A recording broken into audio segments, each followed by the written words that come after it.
Welcome to All Pro Football Data. My name is Jim Coburn, and today's episode we're talking about 2024 NFL outlook on Jacksonville Jaguars wide receiver Brian Thomas Jr. based on data. So we got another video going over an overall outlook on him. We'll look at his pre-draft profile, team analysis, schedule analysis, week by week matchups. So we're going to look at the data of the opponents to see what opportunities await him and obstacles in 2024. Stay tuned until the end of the video where I reveal the overall outlook for Brian Thomas Jr. in 2024. But let's get right to it. So starting with the setup. So what starts this whole video out? Well, first of all, Brian Thomas Jr. was drafted by the Jaguars at pick 23 in this year's draft. The typical expectation, approximate value-wise, of a wide receiver selected at pick 23 since 1969 is 93.05 out of 100, meaning that most players taken at pick 23 are 93% better than the vast majority of NFL players. But what makes Thomas Jr. unique is that he has a high pre-draft profile data score on top of a solid landing spot on the Jacksonville Jaguars. So what do I mean by that? Well, let's get to his data. So first off, we're going to take a look at offensive market share scores. Taking a look at his data here, he had a 65 percentile receiving market share score, 65 percentile total offensive market share score, and then 79 percentile in terms of touchdown market share. So very productive in terms of touchdowns. We take a look at his efficiency scores out of LSU. Efficiency-wise, great numbers here as well. 80 percentile in terms of his yards per touch, or yards per reception, I should say, and then touchdowns per touch was also in the high 90 percentile. So he was very effective at getting touchdowns with the football, which is kind of the biggest thing that he really did well. On top of that, in terms of athleticism traits, great athlete, 85 percentile in terms of explosiveness, and 96 percentile in terms of speed for his size. So these are great numbers to have for him as a wide receiver. And then when you get to adjusted production for him, adjusted production wise, age score is there, MSA rating is there, and pass rating is all there as well. So again, this is his production for his level of competition, for his age, and for the strength of team that he was on. To learn more about these metrics, you can go to College Football Reference to kind of learn more about this, or you can go to the link in the description where there's a glossary of terms to kind of get a better idea of this data in your head. But with this, what makes Thomas Jr. a prize fantasy wide receiver is simply this. The overall EAV, or data profile of Thomas Jr. is a 96.81 out of 100. Since 1969, receivers with a 96 or higher data score taken in the top 20 to 26 picks of the NFL draft are as follows. DJ Moore, Randy Moss, Brandon Cooks, Lewis Lips, Tim McGee, Des Bryant, Johnny Morton, Mike Siani, Jalen Rager, Jesse Hester, Percy Harvin, Brashad Perryman, Brandon Ayuk, Eddie Hinton, and Thomas Lewis. That's a decent list of wide receiver talent. Not all of them are great players, of course, that didn't make it, but that's the nature of the position. However, there was a lot of really great NFL wide receivers in that list. But with that list and additional wide receiver information, we can formulate a year one potential based on the current roster. But before we do that, let's grade the situation Brian Thomas Jr. finds himself in Jacksonville. So the Jaguars 2023 team analysis. So in order to project Brian Thomas Jr., we have to kind of get an idea of what the Jaguars might be in 2024 based on what they were in 2023. The Jaguars ended 2023 with an above average offense, surprisingly or not, or not, it depends. But they had a 63.50 out of 100 in terms of their offensive single ranking score, which is a number from Pro Football Reference. And then Trevor Lawrence had a QBR percentile score of 49.69 out of 100. So he had an average QBR based on a 10-year sample at the NFL quarterback position. With this information, does Trevor Lawrence being an average NFL quarterback hurt Brian Thomas's chance of success? And to answer that question, let's test all the wide receivers near Thomas to see what situations they landed in. So taking a look at all those wide receivers. So these are all the wide receivers that are in the similar range of Brian Thomas Jr. in terms of QBR, offensive data, and also in terms of their overall data profiles. As you can see, there's a lot of really great wide receivers in here. There's also a lot of meh wide receivers, or wide receivers who didn't really pan out. But based on the data work that I've done, taking a look at multiple wide receivers, there is no correlation between wide receiver market share year one and the QBR for the wide receiver. So it doesn't matter how good the quarterback is or how bad the quarterback is. There's no correlation between, or any effect, if you will, in terms of their wide receiver market share. And that kind of speaks to something I think is kind of obvious, but people kind of fall into this trap where they feel like great landing spot, great quarterback. He's going to make it, guys. He's got, Patrick Mahomes throwing him the football, so he's going to make it. This is basically the Sky Moore argument that a lot of people had. The Sky Moore fell into a great situation, so obviously he's going to be wide receiver one. Didn't really happen that way. Didn't really happen the way a lot of people thought. And the reason why is because, again, the quarterback situation doesn't really affect the wide receiver market share. I mean, it might affect things in terms of like total yards and touchdowns, but not necessarily in terms of the overall market share of the offense that he's in, because the factors, the variables that really matter in terms of translation really have nothing to do with the quarterback and really have nothing to do with the offense. It has to do with the wide receiver. Similar situation with offensive rankings. As you can see, there's really no correlation here.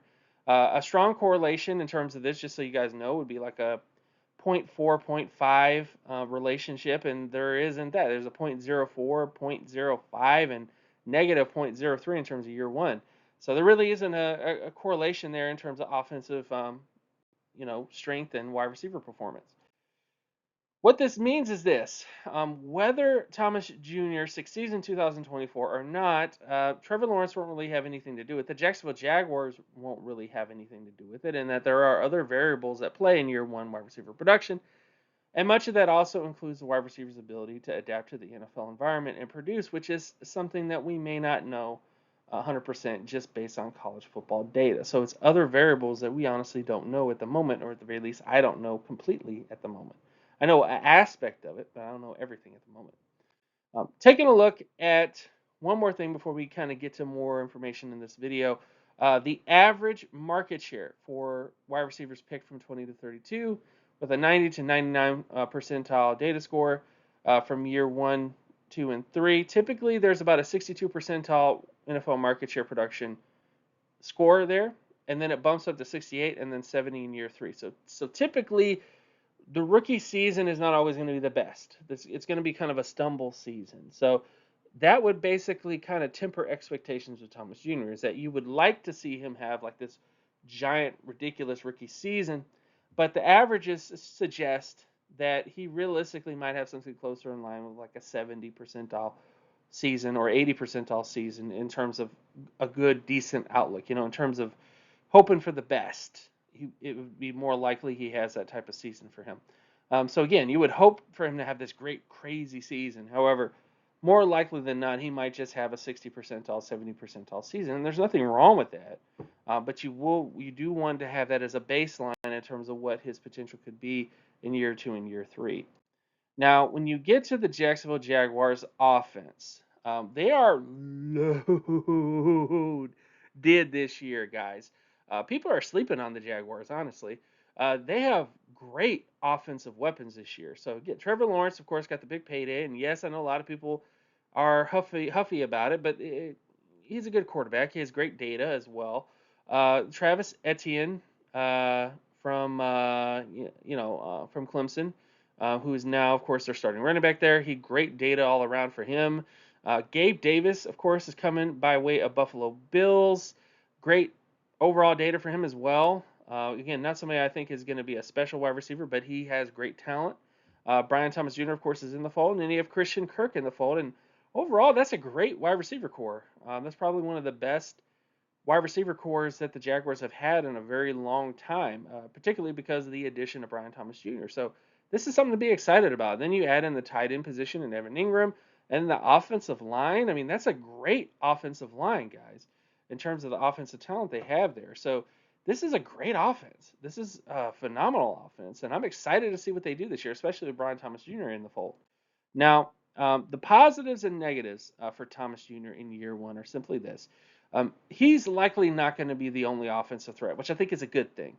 The Jaguars have plenty of options at wide receiver and tight end to give Thomas Jr. the room to breathe and develop as a rookie. But at the same time, Thomas Jr. also has a better all-around data score, which is usually indicative of better all-around talent. So essentially, what I'm saying is the overall pre-draft profile of Davis Jr. is, or I should say Thomas Jr. is better than all the other wide receivers on the Jaguars right now. So he has the better talent all around in terms of pre-draft profile. So he theoretically would be the best wide receiver. Is that going to be the case? We'll have to see. But that's definitely what the data kind of indicates with him. So the risk of him not getting targets or not handling the competition is less than if he was a below average wide receiver prospect. So essentially, if he was a 50 percentile wide receiver prospect going up against Gabe Davis and Christian Kirk, it'd be very unlikely or less likely he would be able to compete with those type of guys unless he was an outlier. So that isn't the case for Thomas Jr. So I think that kind of helps his case out for what his production could be. The only negative that I see though is the current talent around him might slow his ascension early on. So again, there might not be some clear breaks in terms of his production until say year 2 or 3. But that's typical growth pattern of an NFL wide receiver. A lot of people are just so quick to just hate on NFL wide receivers that they don't break out in year one, which again, you would want them to break out eventually. But for the most part, most NFL wide receivers do not become these great star wide receivers, no matter how great they tested pre-draft wise. But whether the breakout happens in year one or happens in year two, all you're really hoping for is that breakout to happen at some point. So that's all I'm really rooting for is a breakout, whether it happens his rookie season or his second year. That's all I'm looking for. If it doesn't happen by year 3, of course, you have to move on. But that's the typical growth pattern of most NFL wide receivers is they do take some time to develop. It just is what it is with that type of thing. And I would hope that isn't the case for Brian Thomas Jr., but that's just the typical pattern for those types of wide receivers. Now, in terms of the schedule, so the Jaguars' schedule for 2024 is very manageable, and they face favorable matchups late in the season when fantasy football playoffs are in full swing. So again, this is another thing. If you're going to be in fantasy football this year, you need to get a hold of the Jacksonville Jaguars and don't let go. I would draft conceivably the quarterback. I would draft the wide receivers. I would draft the running back, of course.